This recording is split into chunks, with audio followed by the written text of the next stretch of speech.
If you're anywhere in the eastern United States, there is a good chance, and you have property, there's a good chance your property, the understory might look like this. And it might seem so established that to you, it just seems like that's the way it should be. Maybe it's been that way for such a long time that you just think that's what the understory is supposed to look like, or that's what the understory has always looked like. You may be surprised. I don't think a lot of you will be surprised though, because I've heard a lot of you mention this plant, my nemesis. But you could be surprised to know that this here is not supposed to be here. That this whole understory, everywhere, everything around me right now, should not exist here. This is privet.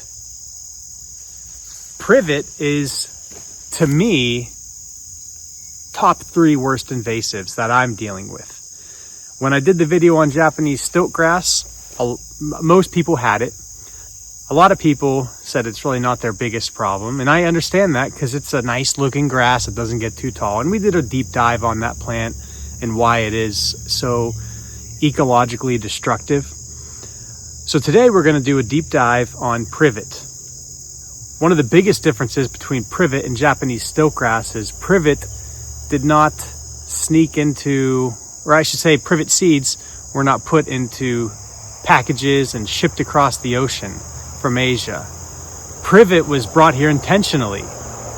And that's the biggest difference, is that people brought it from there and wanted to plant it here. And there's a few reasons for that.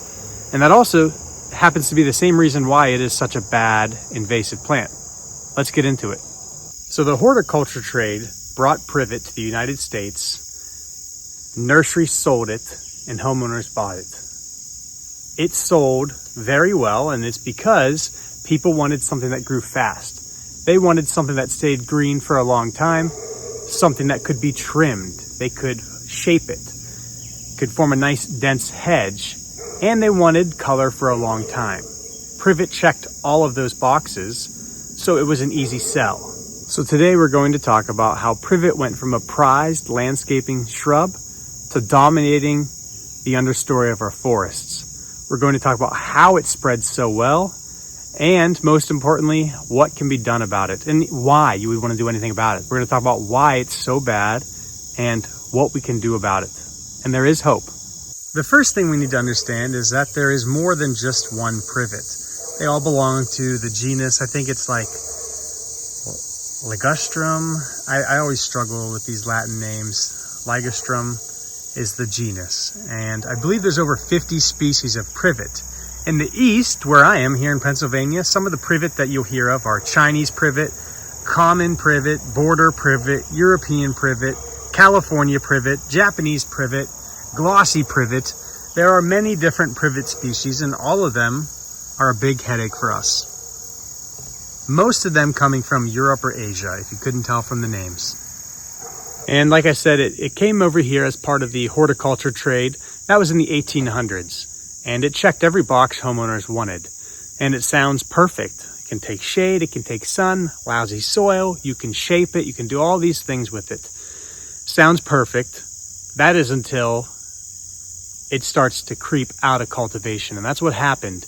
All of those different species I listed, they escaped cultivation. It was no longer just right in front of someone's house or along their sidewalk or in their garden. It started to creep out to right here. So how did privet escape cultivation? Well, we're looking at the answer right here. These berries. These are still a little early. They'll start to form these dark colored berries.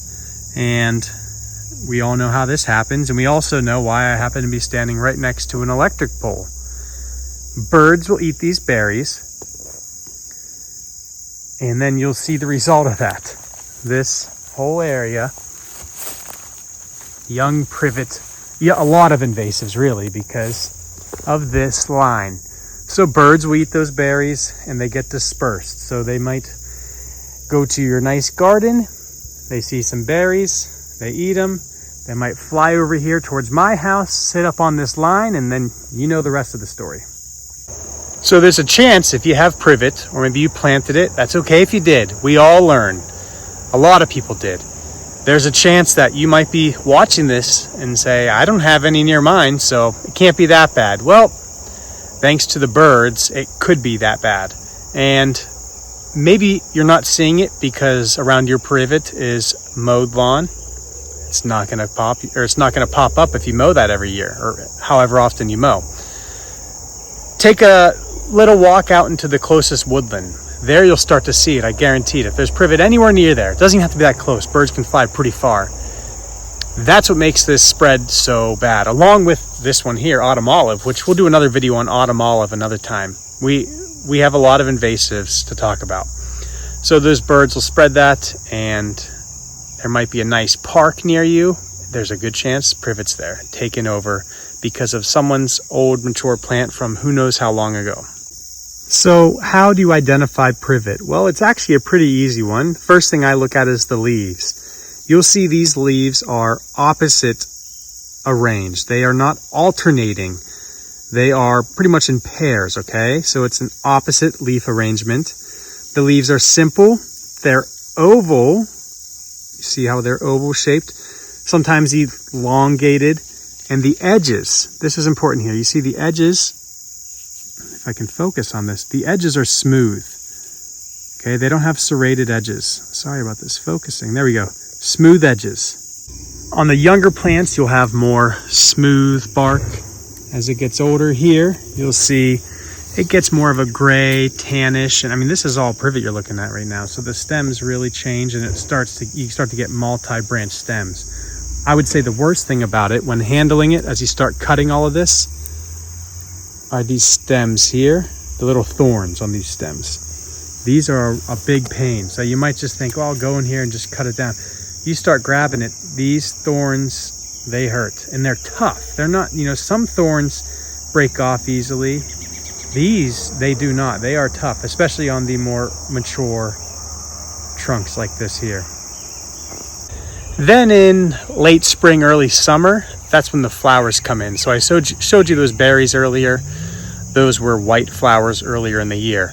And so you can identify it based off the leaves, the stem.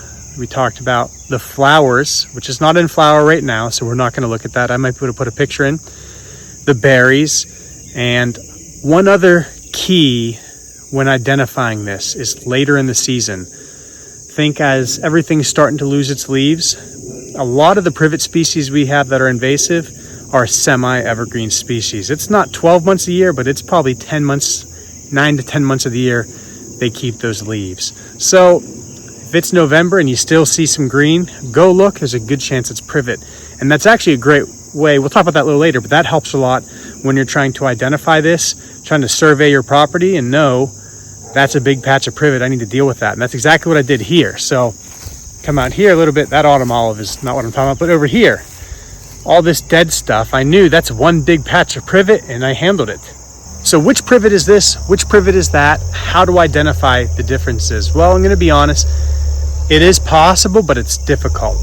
The privet species are all very similar and there's a lot of them, as we know. So it can be difficult to identify which one it is. Not a good thing, but the thing in my area is all of the privet I've ever come across is invasive. None of it is native. So it really doesn't matter a whole lot because there's a good chance it's an invasive privet. But if you want to know for sure on that identification, I would use something like iNaturalist. That's what I use. It's, I would say, the best app for that. So you want that clear ID, use iNaturalist. If not, just learn how to identify privet and get to work. So we briefly talked about why this is so successful. One of them being the berries it produces. It produces a lot of berries. So that's why it's spreading. Another is what we have right here. It can take shade and it can take sun. A lot of invasives can take sun. Not a lot of invasives can thrive in the understory like we have here. Here we have, there's a nice black oak, black walnut, Norway spruce. There's all of this. You look in here, how shady, how dark it is in this forest, okay, in the understory.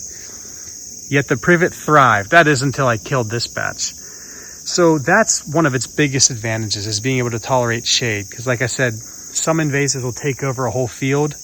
They will not take over your woodland like we have here. Also, the fact that it has a longer growing season. It has more time to photosynthesize. So there's another advantage that this plant has.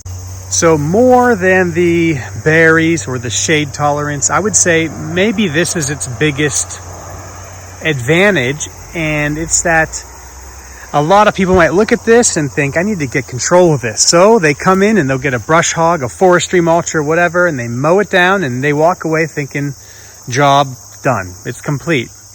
But if you remember, this is a species that can tolerate trimming, hedge trimming very well, and it will respond by sending up an insane amount of shoots. It's unbelievable. You mow this area, you come through next year, you're going to have 10 times the shoots coming up. So it's very aggressive with that, and that is why it can feel like a losing battle. You might just come through and mow it, and then the next year you see a ton of them again, and you think, well, I thought I took care of this. You never actually killed the plant. And so right now, first I need to say I am not driving on the road. I'm driving on a driveway, and this is a good example of everything in here. This is privet, okay? Privet thrives in disturbed areas. This is why you'll find it on old farms, along driveways, along stream banks. There's a little creek in there. All of this in here is privet, okay? You'll see it on old home sites, logging roads, abandoned hedgerows, the fragmented woods we have so much of because of all of the development. And if we know anything about today, there's development everywhere, okay? And it's kind of made a perfect storm for the privet. All of that is privet. And there's also an electric line here too. So we know about the birds and the berries and disturbance. All of these things give you this. One big understory.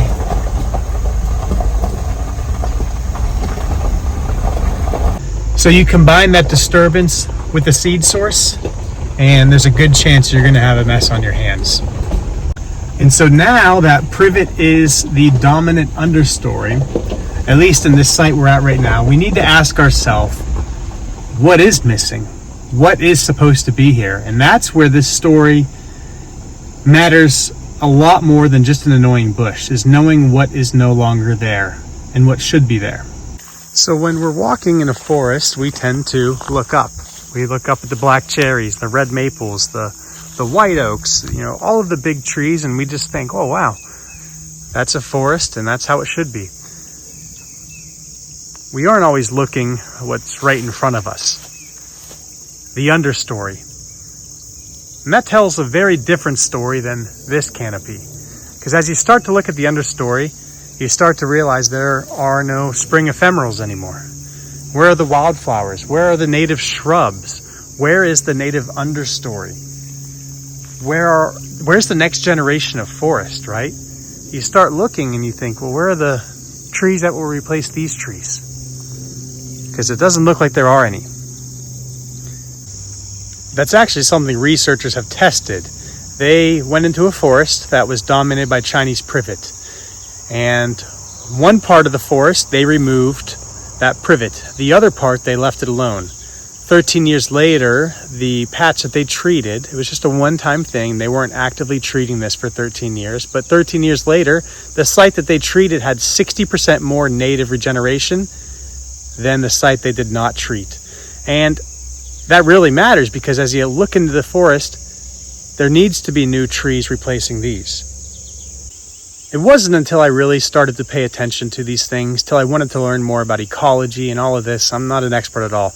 But once I started to pay attention to these things, then you start to see it a little differently.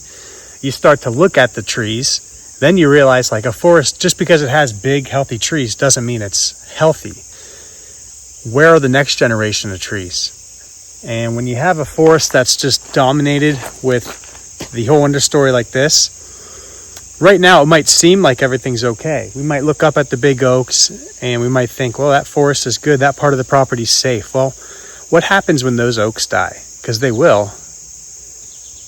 Where are the young oaks? Well, there aren't any. Right now it's being dominated by an invasive species. So that's what makes this so important, is we need to understand that it doesn't just, big trees, and these aren't even that big, but anyway, you get the point. Mature trees doesn't mean a healthy forest. There's the whole understory. There should be trees waiting for their chance to take off, waiting for a gap in the canopy, and then that's their chance. When you have something like privet, there's not a lot of that. That same study showed that the site that they treated, the privet, all of this young privet here, where they treated it, it ended up over the years having a lot more butterflies, more native bees. And that was over a decade. That wasn't just the following year, but over a decade, they noticed an abundance in butterflies and bees. And that's, to me, the most interesting, is that once you remove something like this invasive shrub, the ecosystem is able to start to heal. And again, we'll get into more on how you remove this later, and it takes time, but sometimes all you need is a native plant seed to germinate for change to start. So you then get more of a native understory. You get more native vegetation, native wildflowers. As a result, you get a lot more insects, a lot more opportunities for these insects, and then a much more complicated food web, which is the most important thing. I'm big into native plants, and this is where native plants really start to shine. We're going to dive into a little bit of research. And I want to be clear, this research wasn't conducted exclusively on privet, but on non-native hedgerows, and privet makes up a lot of that. Got a little fawn up there, right where we're headed. We're going to go look at this milkweed to talk more about native plants in this research. So I'm always talking about native plants and why they're so important. I'm talking about how different insects have evolved. Let's take this milkweed, for example. Milkweed, all parts of the plant are toxic. Yet, somehow, monarch caterpillars are dependent on this plant. This is their host plant. Monarchs cannot survive without milkweed. The butterflies lay the eggs on the milkweed. The caterpillars then feed on the milkweed, and there are hundreds of milkweed plants near me right now. Why does this have anything to do with privet? Well, it's because just because a plant is green and alive does not mean it is interchangeable. These species have all evolved over a very long time, and you can see signs of the, oh, no, I thought I saw a little monarch. I'm sure there are some in here, but most species cannot eat milkweed. And that happened over a very long time. Monarchs can. They can feed on this. Just like over 500 different species of caterpillar can feed on oak trees, okay? They're dependent on oaks. They learned to recognize and to digest oak leaves. If you were to just replace all of the oak trees with privet, those caterpillars have no food source. Just like this milkweed tussock moth caterpillar right here that also feeds on milkweed. If this milkweed were all to be replaced with that invasive privet that's not too far from here, these guys would be in big trouble, along with the monarchs. So we found one here. We have a little monarch. And anyways, these guys, they move an enormous amount of energy from plants into the whole food web. Typically, you'll find them on the underside of the leaves. He might be making his way there right now. That's because these guys are a very important food source for birds. So there's a study I reference a lot on this channel. You may have heard it, but a clutch of chickadees. Dr. Doug Tallamy did this study along with some others, and Dr. Tallamy is kind of one of the early pioneers of the native plant movement. I don't know who was first, but he was really early to the game and wrote some awesome books. I highly recommend it. But anyways, he did a study that found a clutch of chickadees from the time they hatch till they leave the nest in 16 days. They need 6,000 to 9,000 caterpillars. In 16 days, do you see that many caterpillars? I already know the answer, you don't. He also did a study with these hedgerows that I mentioned and found that the non-native hedgerows had way less caterpillars.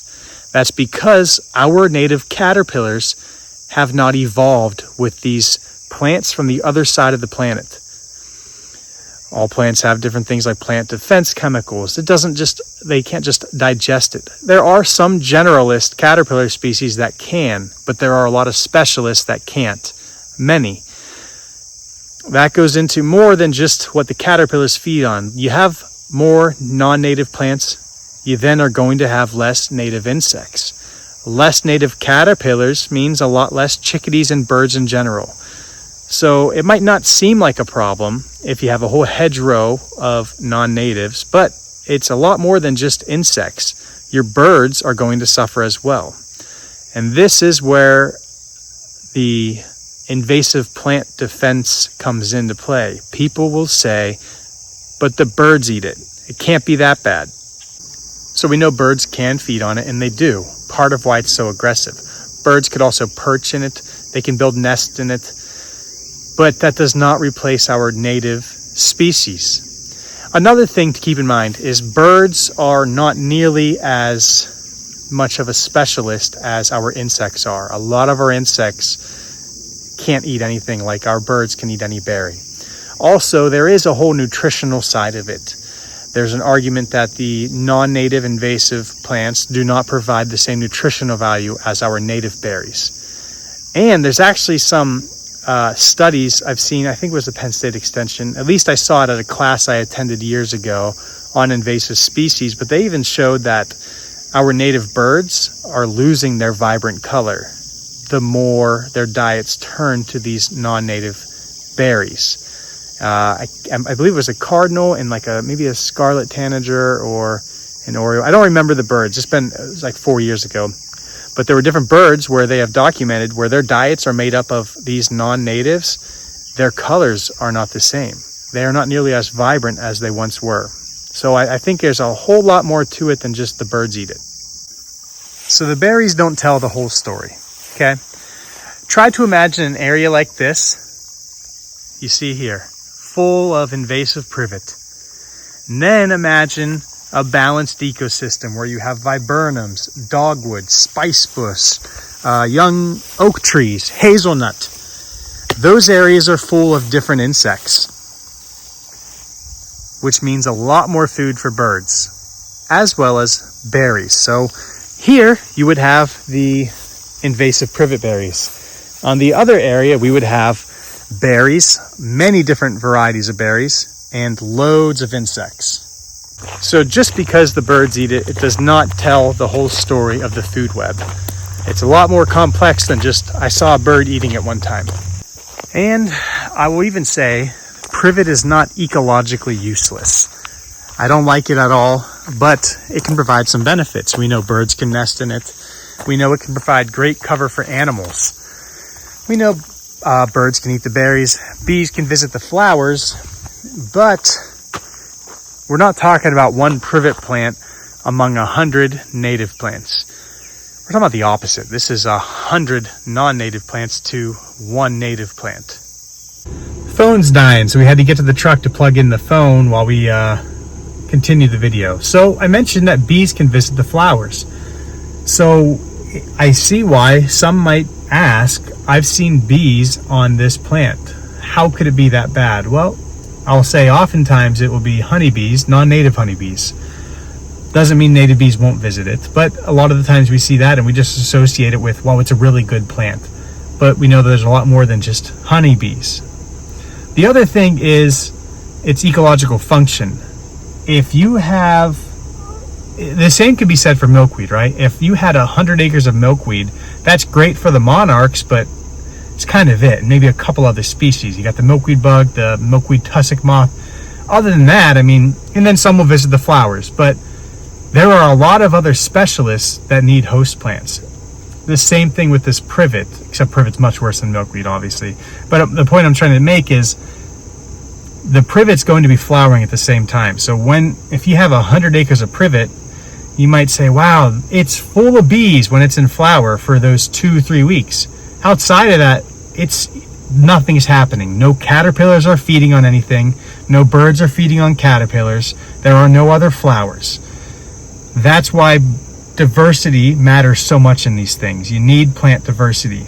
You need things flowering at different times of year. You need late season pollinators, early season pollinators. All of that matters. And if you have just privet, you're not getting any of that. So how do we manage it? This is probably, anytime I make these videos, this is my favorite topic because it's where you start to actually see change. You get to get out there and you just get started. So it all depends on the site, okay? Right here, this is crazy. This is acres and acres of it. So we'll get into how I will manage that. Let's say you have a little patch like this. Just you have some small seedlings you identified. We just had a good rain. So I just come in here and see, this is what's crazy. Even that is tough. Just that little, 18-inch one was not the easiest to pull out. I don't have gloves on though. So if you had leather gloves, you could probably come through here and pull up. But you need to consider, if you're doing that, how much soil disturbance will you have? The more soil you disturb, the more of an invitation it is for invasive plants to come on in. So this hillside here behind me is pretty much all privet. How would I go about that? How can you go about that? If you have a site like that, you have some options. The first would be probably the most satisfying to a lot of us if we have it, right? A forestry mulcher, big brush cutter, something like that. Go in there and mulch the whole thing up. You can do it in no time and you walk away feeling like in an hour you just killed thousands of invasive plants and you did your job. But it doesn't end there. That's what's so important about this is you did not kill the roots. This can take a mow. It can take it all the way down to the ground and it'll sprout back. So, and if you do something like that, you're gonna have to come back the following year. What's nice about that and mulching that is you open it up. So right now I can't even walk through there. Last year I killed a lot. You can't really see from here. I killed a lot of them. That was with a different application. We'll talk about that next. So if you were to mulch the whole thing, it then gives you room to walk that. The next year you can walk it and you can selectively target any of the new sprouts. Another thing would be foliar application, which is what I did up there. I went in, I identified what was there and found that there really wasn't much other than privet and invasive Japanese stiltgrass. So what I did, I used my backpack sprayer and I took glyphosate and I sprayed it on that foliar. It's a foliar application and it worked perfect. It didn't kill anything else that I didn't want killed. And in reality, there wasn't much to kill. So you can spray it on the leaves. You can also do a basil bark application with something like triclopyr, and you would be spraying or painting the trunk. You need something to get that inside of it, right? So there's different things people use, but you can do a basil bark application, or you can do got a deer running through here. You can cut it. So maybe you only have like 20 or so, and it's not as thick as that. Maybe you have some big mature ones, possible. You go in there and you want to cut that whole trunk, right? Cut it down. You might think you're safe. It's the same thing as mowing. You're not. You then need to paint that stump with an herbicide. So herbicide can be our friend and it can be used responsibly. I know the H word scares a lot of people, but if you're actually serious about land management, you're not going to do it without that. I don't care. You can debate me, but you're just not serious. And I don't mean to be too harsh on that because look, it is poison. I don't want to be spraying that, but I use proper PPE. I have a full suit. There's no part of me that is exposed. There's no way to contaminate, to touch it. I know what I'm doing. So you can take the proper safety precautions to do it right. The other thing, I think a lot of people, I see this in a lot of the native plant groups I'm in. You throw the H word out there and they want to boot you. I'm in some different Facebook groups and there are a lot of them where you can't talk about that. And I'll kindly tell them like, look, that works in your 10 foot by 10 foot garden. If you had privet in that little area, you can go and hand pull. Or maybe you have a half acre. That could work, right? An acre even. You could make it work with no herbicide. Try managing 100 acres without it. If I were to follow what these people tell me and not use herbicide, I'd spend the rest of my life trying to remove one invasive and I'd just I wouldn't make any progress. If I use herbicide correctly, I could remove 20 acres of an invasive plant in one growing season or more, depending how much time I have, and start introducing native species to that. And by the time I'm dead, I would have made a far bigger difference on this planet than I would if I avoided herbicide. So I just think scale matters. I don't think it's fair for everyone to say, that's poison, you're evil. I probably care more about this stuff than you do. So it might seem overwhelming, but that's how you manage it. It's really not the hardest plant to manage. I'd say it's easier to manage than Japanese stiltgrass. And I know people came at me on the Japanese stiltgrass video telling me, oh, I wish grass was the only invasive I had to worry about. But those seeds stay viable. They can stay viable for over 5 years. That's, I would say, one of the good news we have about the privet is the privet seed does not stay viable for very long. So if I kill that whole thing, the only thing I'm worried about next is birds bringing in new seed. So you just keep an eye on your property. You can rid it of privet. Privet's tall, it's scary, it's thorn, it's big, all of that. But it is not the hardest invasive to remove. So I think that's the silver lining in this, is that it can be done. We know how. If it's small, pull it. If it's medium-sized, basil bark, right? Just spray that trunk. Pretty easy, pretty fast.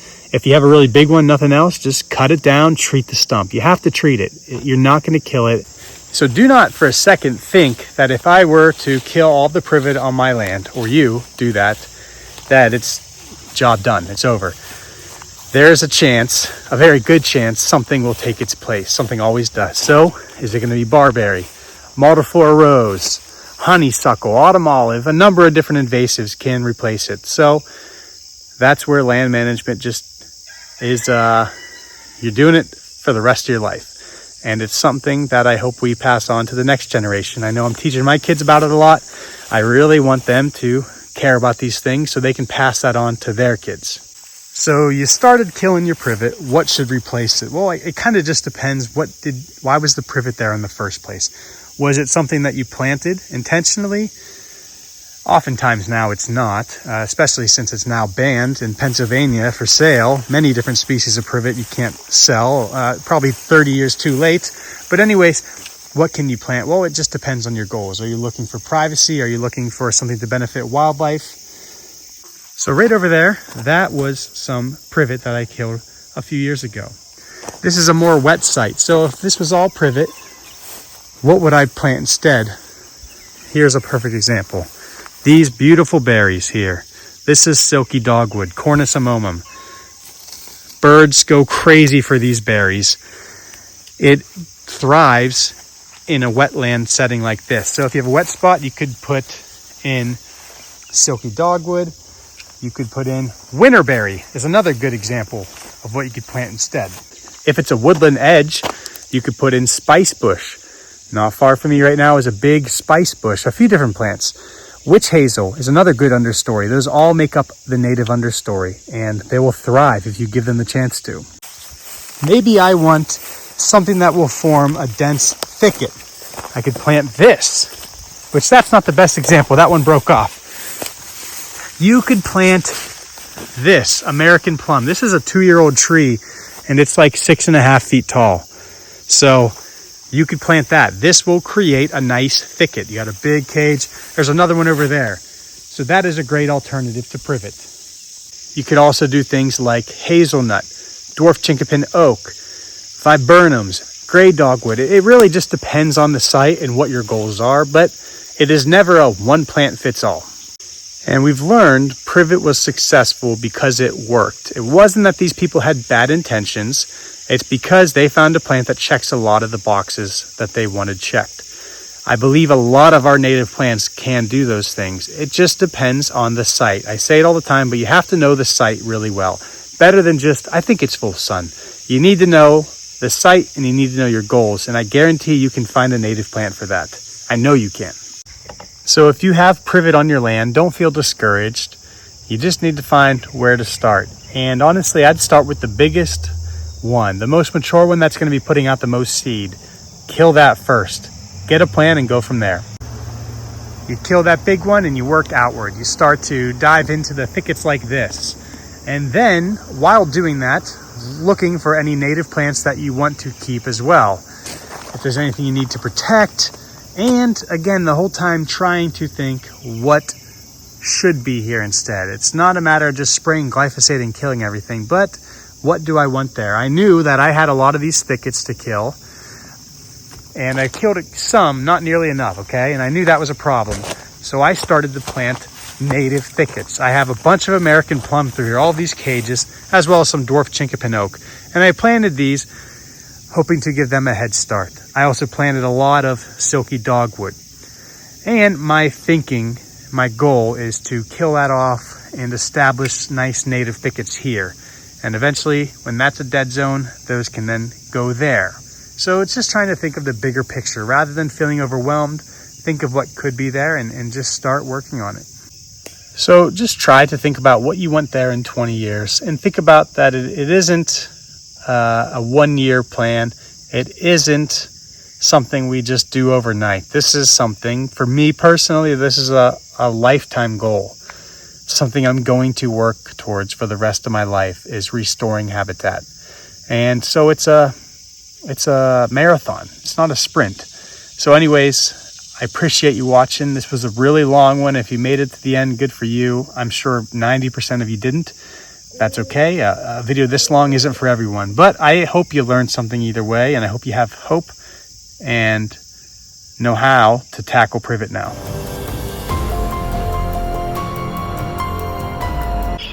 Everyone's been asking for a little fit check and OOTD. Here's what we got on today. You know we got it on.